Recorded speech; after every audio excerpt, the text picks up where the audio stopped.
નમસ્કાર મિત્રો, હું રાજેશ ભાસ્કર આપ સૌનું યુટ્યુબમાં આપણી આ ચેનલ પર સ્વાગત કરું છું. મિત્રો, આજે આપણે તારીખ 2 એપ્રિલ 2025ના કેટલાક મોસ્ટ ઇમ્પોર્ટન્ટ કરંટ અફેર અને અગાઉની પરીક્ષામાં પૂછાયેલા કેટલાક ઇમ્પોર્ટન્ટ પ્રશ્નો વિશે ડિટેલમાં ચર્ચા કરીશું, જે આપને આવનારી પરીક્ષા માટે ખૂબ જ ઉપયોગી સાબિત થશે. તો મિત્રો, આપ આ ચર્ચા સાથે જોડાઈ રહેજો અને વિડીયોને પહેલેથી લઈને છેલ્લે સુધી પૂરેપૂરો જોવાનો આગ્રહ રાખજો. તો ચલો મિત્રો, શરૂ કરીએ. શરૂઆત કરતાં પહેલાં જણાવી દઉં કે જો તમારે આપણી આ યુટ્યુબ ચેનલને સબસ્ક્રાઈબ કરવાનું બાકી હોય તો ચેનલને સબસ્ક્રાઈબ કરજો, નોટિફિકેશન બેલ આઇકોનને પ્રેસ કરીને, અને જો તમને વિડીયો પસંદ આવે તો વિડીયોને લાઈક કરજો અને તમારા જેટલા પણ મિત્રો છે બધા મિત્રો જોડે આ વિડીયોની લિંકને શેર કરજો. તો શરૂઆત કરીએ. સૌપ્રથમ જોઈશું અગાઉની પરીક્ષામાં પૂછાયેલા ભારતની ભૂગોળના પ્રશ્નો, જેના જવાબો તમારે મને કમેન્ટ બોક્સમાં લખીને જણાવવાના છે. અને વિડીયોના લાસ્ટમાં જ્યારે હું તમને આ દરેક પ્રશ્નના જવાબ જણાવું ત્યારે તમારે ચેક કરવાનું છે કે તમે આપેલા પ્રશ્નોના જવાબમાંથી કેટલા પ્રશ્નોના જવાબ સાચા છે, અને જેટલા પણ પ્રશ્નો જવાબ સાચા હોય એનો આંકડો તમારે કમેન્ટમાં લખવાનો છે કે 10માંથી આટલા સાચા છે. ડેલી જીકે ટેસ્ટમાં આપણે રોજ 10 પ્રશ્નો પૂછે છે, એમાંથી 5 પ્રશ્નો ભારતની ભૂગોળના છે. બાકીના જે 5 પ્રશ્નો છે એ ગુજરાતના ઇતિહાસના પ્રશ્નો છે. તો તમે તમારા આન્સર આપવાની છે કમેન્ટ બોક્સમાં, અને હું આજના કરંટ અફેરનો પ્રથમ પ્રશ્ન છે એની શરૂઆત કરું છું. પ્રથમ પ્રશ્ન છે કે તાજેતરમાં કયા જિલ્લામાં દેશના સૌથી મોટા સેનેટરી પેડ મેન્યુફેક્ચરિંગ યુનિટનું ભવ્ય ઉદ્ઘાટન કરવામાં આવ્યું છે? તો જવાબ આવશે રાજકોટમાં. કઈ જગ્યાએ? રાજકોટમાં. તો તાજેતરમાં આપણા જે મુખ્યમંત્રી છે 17મા નંબરના શ્રી ભૂપેન્દ્રભાઈ પટેલ, એમના હસ્તે રાજકોટ જિલ્લાના બિલિયાળા ખાતે દેશના સૌથી મોટા સેનેટરી પેડ મેન્યુફેક્ચરિંગ યુનિટનું ભવ્ય ઉદ્ઘાટન કરવામાં આવ્યું. અને આની સાથે જ મુખ્યમંત્રીએ મેન્સ્ટ્રુઅલ હાઇજીન અવેરનેસ કેમ્પ છે એનો પણ શુભારંભ કરાવ્યો. આ પ્રસંગે pan health and hygiene private limited company દ્વારા અંદાજે ₹91 લાખના ખર્ચે રાજ્યના આદિવાસી વિસ્તારો અને સરકારી શાળાઓની 2,51,000 જેટલી દીકરીઓને સેનેટરી પેડનું નિઃશુલ્ક વિતરણ કરવામાં આવ્યું હતું. આ પ્લાન્ટ રોજ 1 કરોડથી વધુ ડાયપર અને હાઇજીન પ્રોડક્ટનું ઉત્પાદન કરવાની ક્ષમતા ધરાવે છે, અને રોજગારી સર્જન તેમજ એક મોટો નિકાસ એકમ બનવાના લક્ષ્ય સાથે કાર્ય કરી રહ્યો છે. આ યુનિટ મેન્યુફેક્ચરિંગ ઇકોસિસ્ટમની મજબૂતાઈનું ઉત્તમ ઉદાહરણ પૂરું પાડે છે અને લગભગ 2200થી વધારે લોકોને રોજગારી આપશે, જેમાં 50%થી વધારે મહિલાઓ હશે, જે મહિલા સશક્તિકરણનું પણ ઉત્તમ ઉદાહરણ છે. જો તમને ખ્યાલ હોય, તમે જો મારી સાથે ઘણા બધા સમયથી જોડાયેલા હશો, ઘણા વર્ષોથી, તો તમને ખ્યાલ હશે આપણે બહુ ભૂતકાળમાં ભણ્યા હતા કે આપણા ભારતની અંદર કેરળ છે રાજ્ય, કેરળનું એક ગામ જે આખા ભારતનું પ્રથમ એવું ગામ બન્યું જે સેનિટરી નેપકિન મુક્ત ગામ કહેવાય છે. તમને યાદ હોય તો તમે નામ એનું જણાવી શકો છો કમેન્ટ બોક્સમાં લખીને. દર વર્ષે વર્લ્ડ ઓટિઝમ અવેરનેસ ડે ક્યારે મનાવવામાં આવે છે? તો આજનો દિવસ એટલે કે 2 એપ્રિલના રોજ દર વર્ષે આ દિવસ મનાવવામાં આવે છે. ઓટિઝમ છે એ મગજની ખામી દ્વારા થતો એક રોગ છે, અને આ ખામી ધરાવતી વ્યક્તિ જે જુએ છે, જે સાંભળે છે, એ બાબતે યોગ્ય રીતે સમજી શકતી નથી, જેના કારણે આ ખામી ધરાવતી વ્યક્તિ છે એની વર્ણતુક જુઓ, એની સ્કિલ જુઓ, એના સંબંધો છે એ બધેમાં અભાવ જોવા મળે છે. યુનાઇટેડ નેશન જનરલ એસેમ્બલી દ્વારા સૌપ્રથમ આ દિવસને 2008માં ઉજવવામાં આવ્યો હતો. 2025ની એની થીમ છે advancing neurodiversity and the UN sustainable development goals. તમારા માટે પ્રશ્ન છે કે સસ્ટેનેબલ ડેવલપમેન્ટ ગોલ ટોટલ કેટલા છે? જવાબ આવડતો હોય તો કમેન્ટ બોક્સમાં લખીને જણાવી શકો છો. તમને ખબર છે આ ઓટિઝમ ઉપર જો કોઈ ફિલ્મ હોય તો તમે બહુ વર્ષો પહેલાં એક ફિલ્મ આવી હતી તારે જમીન પર, આમિર ખાન દ્વારા અભિનેત એક ફિલ્મ, એમાં જે પેલો લીડિંગ રોલવાળું કેરેક્ટર કરે છે પેલું બાળક, એને આ જ પ્રમાણેની તકલીફ હોય છે. બીજું તમે જોશો માય નેમ ઇઝ ખાન કરીને ફિલ્મ આવી હતી શાહરૂખ ખાન, એમાં એમણે પોતે જે રોલ નિભાવ્યો હતો એમાં પણ એમને આ પ્રકારની તકલીફ જોવા મળતી હતી. આંતરરાષ્ટ્રીય બાળ પુસ્તક દિવસ એ દર વર્ષે 2 એપ્રિલના રોજ મનાવવામાં આવે છે. પોતાની પરિકથાઓ અને વાર્તાઓ માટે જાણીતા ડેનિશ લેખક હેન્સ ક્રિશ્ચિયન એન્ડરસનની જન્મ જયંતિના રોજ આ દિવસની ઉજવણી કરવામાં આવે છે. તમને ખબર છે, આપણા ગુજરાતમાં બાળ વાર્તા દિવસ મનાવીએ છીએ 15મી નવેમ્બરે. મૂછાળી મા તરીકે ઓળખાતા ગીજુભાઈ બધેકાનો જન્મદિવસ છે. શાળા, કોલેજો, અન્ય શૈક્ષણિક સંસ્થાઓમાં આંતરરાષ્ટ્રીય બાળ પુસ્તક દિવસની ઉજવણી માટે વિવિધ પ્રવૃત્તિઓનું આયોજન કરવામાં આવે છે, જેમાં કેટલીક રમતો રમીને બાળકોમાં વાંચન પ્રત્યે રસ પેદા થાય છે, જેથી તેઓ વાંચન માટે પ્રેરિત થઈ શકે. આ વર્ષની થીમ છે ધ ફ્રીડમ ઓફ ઇમેજિનેશન. શું છે? The freedom of imagination A theme છે. જો બાળ દિવસ ભારતમાં 14 નવેમ્બર, આંતરરાષ્ટ્રીય અથવા યુનિવર્સલ ચિલ્ડ્રન્સ ડે તમને કોઈ પૂછે તો 20મી નવેમ્બર આવશે. વીર બાળ દિવસ 26 ડિસેમ્બર. આટલા દિવસો યાદ રાખજો. સિંગાપોર ભારત મેરીટાઈમ ડિજિટાઇઝેશન અને કાર્બોનાઇઝેશન પર હસ્તાક્ષર કરવામાં આવ્યા. તો તાજેતરમાં સિંગાપોર અને ભારતે મેરીટાઈમ ડિજિટલાઇઝેશન, ડીકાર્બોનાઇઝેશન એના પર સહયોગ કરવા ઈરાદાપત્ર લેટર ઓફ ઇન્ટેન્ટ પર હસ્તાક્ષર કર્યા. આ લેટર ઓફ ઇન્ટેન્ટ પર સિંગાપોરના મેરીટાઈમ એન્ડ પોર્ટ ઓથોરિટીના ચીફ એક્ઝિક્યુટિવ શ્રીઓએ, શું નામ છે, ઇંગદી, અને બંદર મંત્રાલયના સંયુક્ત સચિવ છે શ્રી આર લક્ષ્મણન, એમના દ્વારા હસ્તાક્ષર થયા હતા.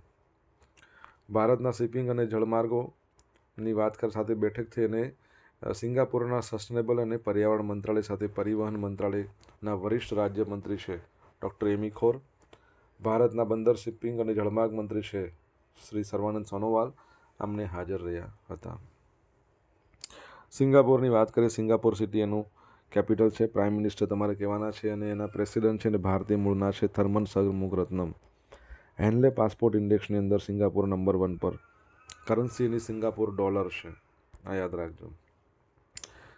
મિત્રો, વિડીયો પસંદ આવ્યો હોય, ભણવાની મજા આવી હોય તો વિડીયોને એક લાઇક કરજો. તમારા મિત્રો જોડે વિડીયોની લિંકને શેર કરજો. આપણી બંને યુટ્યુબ ચેનલ રાજેશ ભાસ્કર 2ને સબસ્ક્રાઈબ કરજો, નોટિફિકેશન બેલ આઇકોનને પ્રેસ કરીને.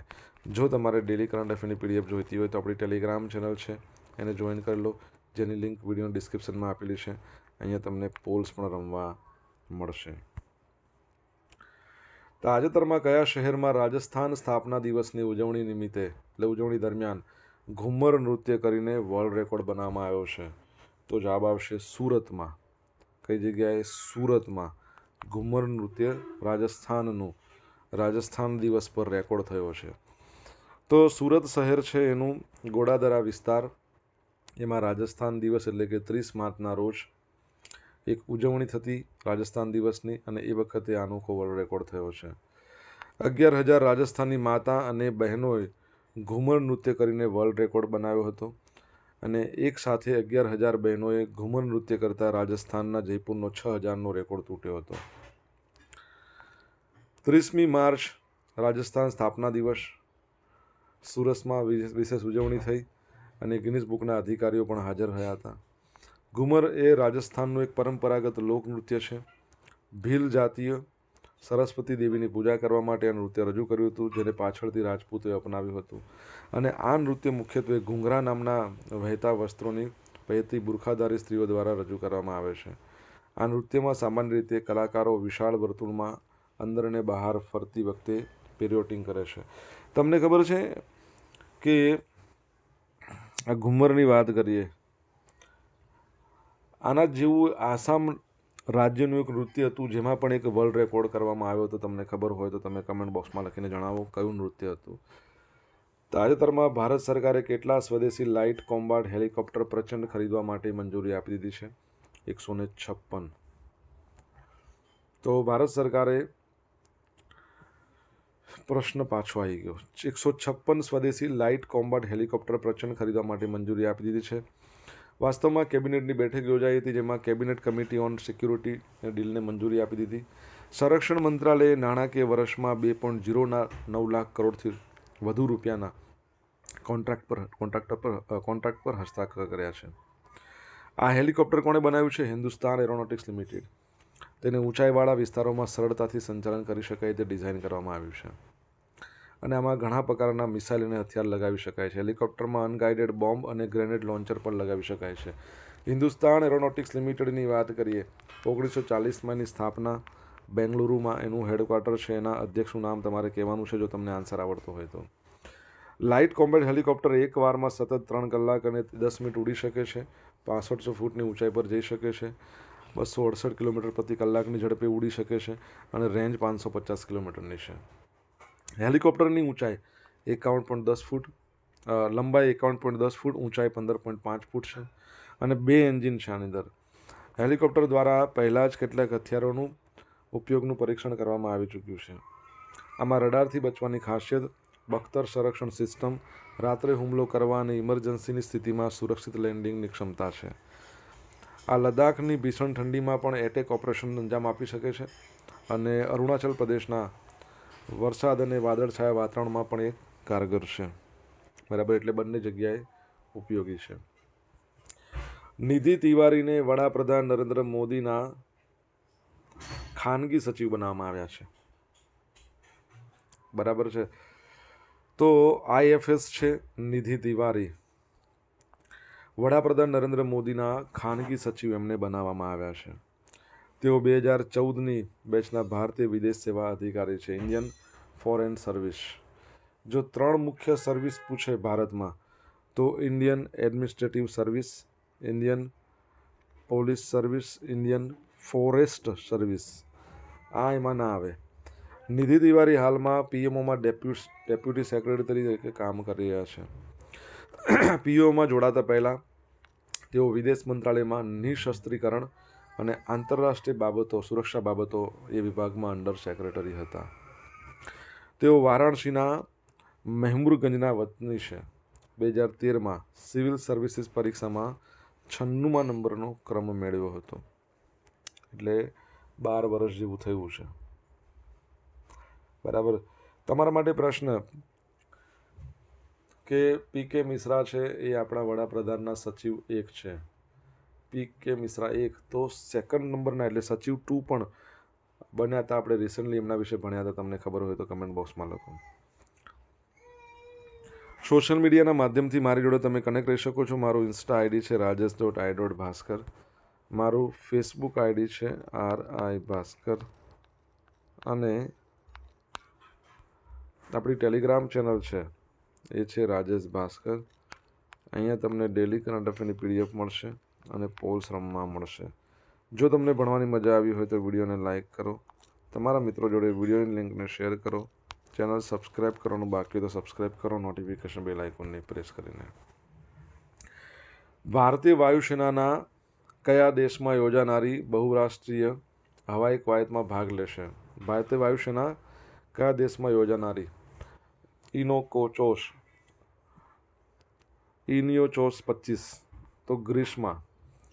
તો ગ્રીસની જે હેલિનિક વાયુસેના છે એના દ્વારા આયોજિત આ પ્રતિષ્ઠિત બહુરાષ્ટ્રીય હવાઈ કવાયત છે ઇનિયોચોસ 25. એમાં ભારતીય વાયુસેના ભાગ લેશે અને 31 માર્ચથી 11 એપ્રિલ દરમિયાન ગ્રીસના એન્ડ્રીપિડા એરબેઝ ખાતે યોજાઈ રહી છે.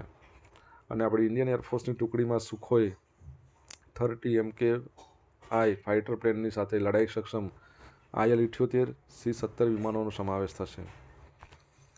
ઇનોચોસ એ હેલેનિક વાયુસેના દ્વારા આયોજિત દ્વિવાર્ષિક બહુરાષ્ટ્રીય હવાઈ કવાયત છે. દર 2 વર્ષે આનું આયોજન થાય છે. તે વાયુસેનાઓ માટે તેમની કુશળતાને વધારવા. તમને ખબર હોય તો ગઈકાલે આપણે ભણ્યા હતા ભારત અને રશિયા વચ્ચે જે કવાયત હતી, કઈ કવાયત હતી? ઇન્દ્ર. એ પણ દ્વિવાર્ષિક છે. તો તે વાયુસેના માટે તેમની કુશળતાને સુધારવા, વ્યૂહાત્મક જ્ઞાન આદાન પ્રદાન કરવા અને લશ્કરી સંબંધોને મજબૂત બનાવવા માટે એક પ્લેટફોર્મ તરીકે સેવા આપે છે. આ કવાયતમાં 15 દેશોની બહુવિધ હવાઈ અને સપાટીની સંપત્તિઓની વાસ્તવિક લડાઈ પરિસ્થિતિઓ હેઠળ એકીકૃત થશે, જે આધુનિક હવાઈ યુદ્ધ પડકારોનું અનુકરણ કરવા માટે રચાયેલ છે. ઇનિયોચોસ 25માં ઇન્ડિયન એરફોર્સની ભાગીદારી, વૈશ્વિક સંરક્ષણ સહયોગ અને ઓપરેશનલ શ્રેષ્ઠતા પ્રત્યે તેની પ્રતિબદ્ધતાઓને પ્રતિબિંબિત કરે છે. બરાબર છે. ગ્રીસમાં થઈ છે. ગ્રીસનું કેપિટલ એથેન્સ છે. તમારે એના પ્રેસિડેન્ટ કહેવાના છે. કરન્સીની યુરો છે. બરાબર છે. ઇન્ડિયન એરફોર્સના જે ચીફ છે એને શું કહેવાય? Air chief marshal Amarpreet Singh, vice chief SP Dharkar. 8 October air force દિવસ touch the sky with glory એ તેનો મુદ્રાલેખ છે. ઇન્ડોનેશિયા છે ન્યૂ ઇન્ડિયા બેંકનો નવો સભ્ય દેશ બની ગયો છે. તો ઇન્ડોનેશિયાએ બ્રિક્સ રાષ્ટ્રો દ્વારા સ્થાપિત બહુપક્ષીય નાણાકીય સંસ્થા ન્યૂ ડેવલપમેન્ટ બેંક એમાં જોડાવાનો નિર્ણય કર્યો છે. ઇન્ડોનેશિયાના રાષ્ટ્રપતિ પ્રબોવો સુબિયાન્તો એમણે એનડીબીના પ્રમુખ અને ભૂતપૂર્વ બ્રાઝિલના રાષ્ટ્રપતિ દિલ્મા રૂસેફ સાથે મુલાકાત દરમિયાન આ ઘોષણા કરી. આ પગલાંથી મુખ્ય ક્ષેત્રોમાં નાણાકીય સહયોગ અને રોકાણની તકોને સરળ બનાવીને ઇન્ડોનેશિયાના આર્થિક પરિવર્તનને વેગ મળવાની શક્યતા છે એવી અપેક્ષા છે. બ્રિક્સ બેંકની સ્થાપના 2015માં થઈ, પછીનું નામ બદલીને ન્યૂ ડેવલપમેન્ટ બેંક રાખવામાં આવ્યું. એનું હેડક્વાર્ટર તમારે કહેવાનું છે ક્યાં આવશે. હવે ઇન્ડોનેશિયા બ્રિકનો સભ્ય બન્યો. બ્રિક્સના ટોટલ હવે 10 સભ્યો બની ગયા છે. ઓકે, યાદ રાખજો. અગાઉની પરીક્ષામાં પૂછાયેલા ભારતની ભૂગોળના પ્રશ્નો જોઈએ. પહેલો પ્રશ્ન, નાગાર્જુન સાગર પ્રોજેક્ટ છે એ કઈ નદી પર? કૃષ્ણા. ખાલી જગ્યાથી કર્કવૃત પસાર થાય છે? પશ્ચિમ બંગાળ. કયા રાજ્યની સીમા પર અધિકતમ રાજ્યો આવેલા છે? ઉત્તર પ્રદેશ. ભારતના દક્ષિણ બિંદુને શું નામ આપવામાં આવ્યું છે? તો ઇન્દિરા પોઈન્ટ. અને ઇન્દિરા કોલ કે તો ઉત્તરી બિંદુ. ભારતમાં ઉંમર આધારિત સ્ત્રી પુરુષના ગુણોત્તરની ગણતરી કરવાનું ક્યારથી શરૂ થયું? 1961. બરાબર છે. હવે મિત્રો જોઈશું અગાઉની પરીક્ષામાં પૂછાયેલા ગુજરાતના ઇતિહાસના પ્રશ્નો. પહેલો પ્રશ્ન, લંડન ઇન્ડિયન સોસાયટી તથા ઈસ્ટ ઇન્ડિયન એસોસિએશન નામની સંસ્થાના સ્થાપક કોણ હતા? દાદાભાઈ નવરોજી. ભારતના ગવર્નર જનરલ ડેલહાઉસીની ખાલસા નીતિ હેઠળ કરજની ઉઘરાણી તળે નીચેનામાંથી કોણે ખાલસા જાહેર થયું હતું? તો શું આવશે આમાં? વરાડ પ્રાંત આવશે. ભારતને આપવાના સૂચિત સુધારાનું સ્વરૂપ નક્કી કરવા અરુડેલ સમિતિની નિમણૂક કયા વર્ષમાં થઈ? 1905. 2 વખત 5 આવ્યું છે. કયા ગવર્નર જનરલે દેશી ભાષાઓના વર્તમાનપત્રો પર અંકુશ મૂકતો કાયદો 1882માં રદ કર્યો હતો? તો લોર્ડ રિપન. ભારતમાં વેપાર કરવા સૌપ્રથમ કઈ પ્રજા આવી હતી? પોર્ટુગીઝ.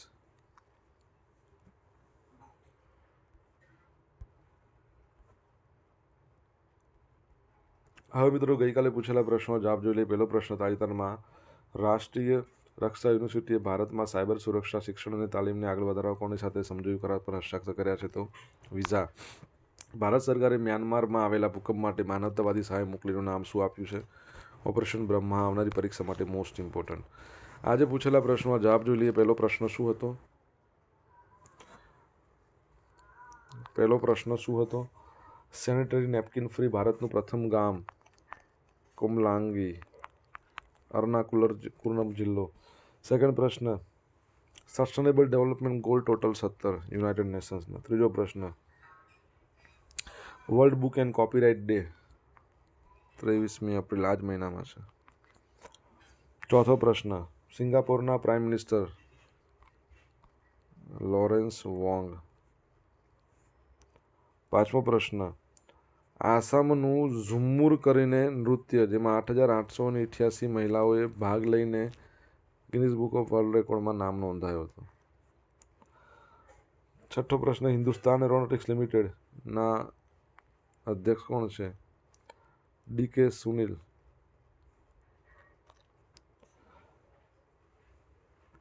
સાતમા નંબરનો પ્રશ્ન, આપણા સીએમના સચિવ 2 કોણ આવ્યા? શક્તિકાંત દાસ. આઠમા નંબરનો પ્રશ્ન, ગ્રીસના પ્રેસિડેન્ટનું નામ શું છે? તો કોન્સ્ટેન્ટિનોસ ટાસોલાસ. નવમા નંબરનો પ્રશ્ન, ન્યૂ ડેવલપમેન્ટ બેંકનું હેડક્વાર્ટર ક્યાં આવેલું છે? શાંઘાઈ. બરાબર છે. હવે મિત્રો જોશું ગઈકાલના કરંટ અફેરમાંથી પૂછેલા કેટલાક ઇમ્પોર્ટન્ટ પ્રશ્નો જેના જવાબો તમારે કમેન્ટ બોક્સમાં લખવાના છે. પહેલો પ્રશ્ન, the Gujarat stamp amendment bill 2025 અનુસાર મૃત્યુ પામેલા મિલકતના વારસદારોને કેટલા રૂપિયાના સ્ટેમ્પ લખી આપીને મિલકત ટ્રાન્સફર કરી આપવાની જોગવાઈ છે? સેકન્ડ પ્રશ્ન, કવાયત ઇન્દ્ર કયા બે દેશો વચ્ચે યોજાતી દ્વિપક્ષીય કવાયત છે? તમને આ તો આવડશે. જો જવાબ આવડતો હોય તો કમેન્ટ બોક્સમાં લખીને જણાવજો. તો મિત્રો, આ હતા આજના દિવસના કેટલાક મોસ્ટ ઇમ્પોર્ટન્ટ કરંટ અફેરની સાથે આપણે જોયું અગાઉની પરીક્ષામાં પૂછેલા ઇમ્પોર્ટન્ટ પ્રશ્નોના જવાબોની સાથે. આશા રાખું બધાને ભણવાની મજા આવી હશે. મજા આવી હોય તો વિડીયોને લાઇક કરજો, તમારા મિત્રો જોડે વિડીયો લિંકને શેર કરજો. આપણી બંને યુટ્યુબ ચેનલ રાજેશ ભાસ્કર 2 આ બંનેને સબસ્ક્રાઇબ કરજો, નોટિફિકેશન બેલ આઇકોનને પ્રેસ કરીને. તો મિત્રો, thank you so much for watching this video. Have a nice day. જય હિન્દ, જય ભારત, જય જય ગરવી ગુજરાત.